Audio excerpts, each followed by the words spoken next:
Hey guys, I'm Siddharth from Gadget Gizmo, and as you might have known, I was not able to post videos recently since I had exams. So now these exams are finished, and I now have a new video. So in this video, I'm going to talk about the new S20 lineup. So as all of you know, the S20 lineup has been pretty interesting. They have launched three phones, which are the S20, the S20 Plus, and the S20 Ultra. And the first thing to talk about these phones is that they are getting a lot of hype and attention due to the unnecessary pricing of the S20 Ultra.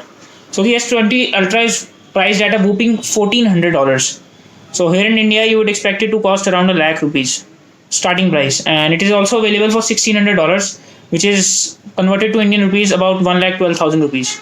So that is quite a lot of money for the phone.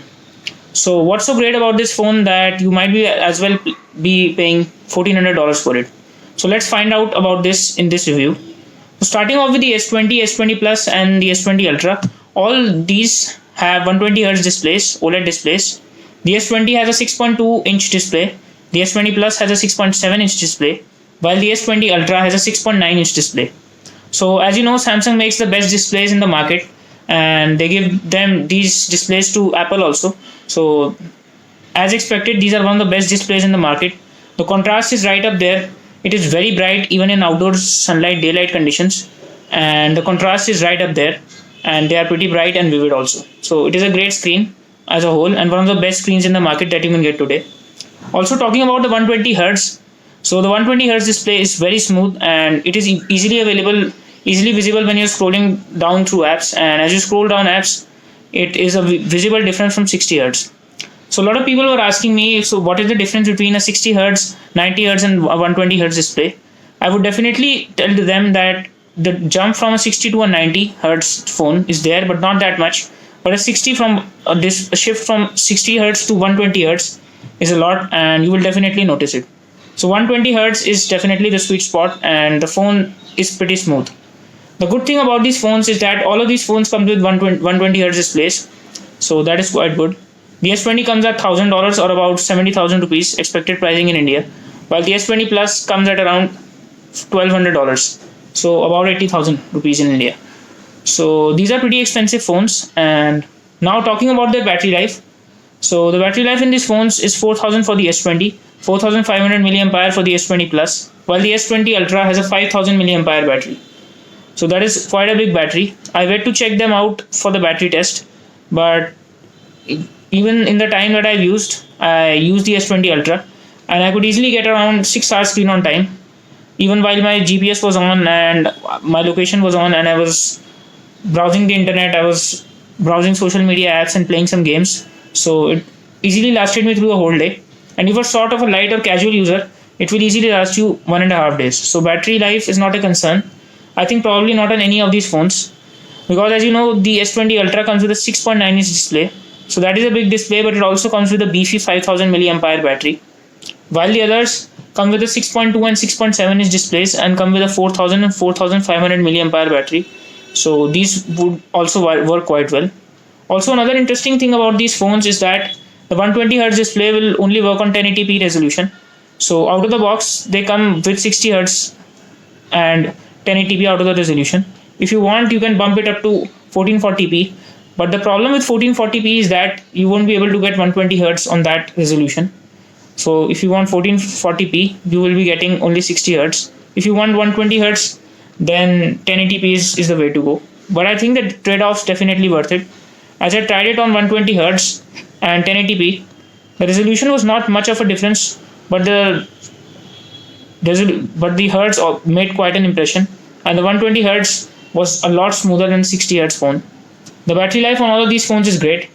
Now let's talk about the performance. Now, as you know, all of these phones come with Samsung's latest Exynos processor in India and Europe, while it comes with the Snapdragon 865 processor in USA. So the 865 is optimized for better battery life, but only by a little much. So you can get great battery life on the Exynos variant also, but the battery life on the Snapdragon variant is a little better.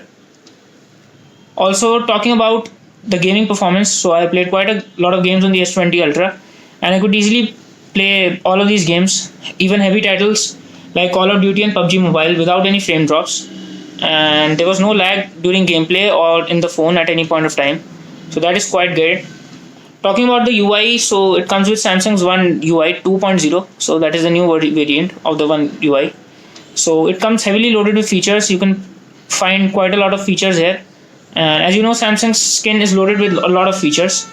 So there are a lot of features in this phone, and like the battery saving option, there are a lot of power saving options in this phone. So that is quite good. Now talking about the cameras, so that is the biggest selling point of these phones. So the S20 Ultra, as you might have heard, comes with a 100 times zoom camera. So that is pretty exciting, and a 108 megapixel main lens. So the 108 megapixel lens basically uses pixel binning to combine 12 megapixel shots into a 100 megapixel image. But it was quite great, and the camera performance was good. But I don't think it was better than the Pixel and the iPhone, even in the 108 megapixel mode. So definitely a large amount of pixels does not necessarily translate into better performance. So the cameras on this phone are great, but they are not up to the level of, I think, the iPhone or the Pixel. It is a third for me. It is not bad, but they are not that good. So the contrast is a bit off in some conditions, and the autofocus, I was facing some problems recently.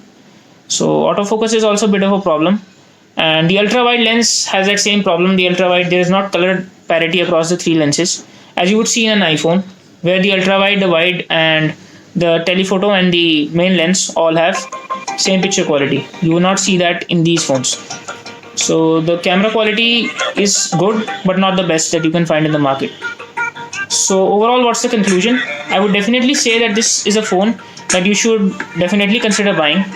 Of the three phones, I think the S20 is the best value for money, as you can get all the camera features such as the main lens, the ultra wide, and the telephoto lens, while getting in a 4000 milliampere capable battery and a 120 Hz display with a much more carryable 6.2 inches display, which is you can easily carry in your laptop, in your pocket. So the 6.9 inch phone is not which you can easily carry in your pocket. I had some trouble, and it did not fit into my hands also that well. So if you are a big phone person, then only consider the S20 Ultra. But I think the S20 or S20 Plus will suffice for most of the users. But if you want the phone which is loaded with all the features, which is all the gimmicks and things that you can possibly imagine, then only go for the S20 Plus, S20 Ultra. I don't think it is the best value for money. The best value for money phone here is the S20 or the S20 Plus. So these were my thoughts on the new S20 lineup. So what do you think about these phones? I think Samsung has been getting a lot crazy about these smartphones recently, and I think that they are taking a good step in the right direction by moving the industry forward with such features such as 100 times zoom and 108 megapixel camera. So what do you think about these smartphones? Do let me know in the comments down below, and if you like this video, don't forget to subscribe my channel. So this is Siddharth signing off. Hope to see you in the next video.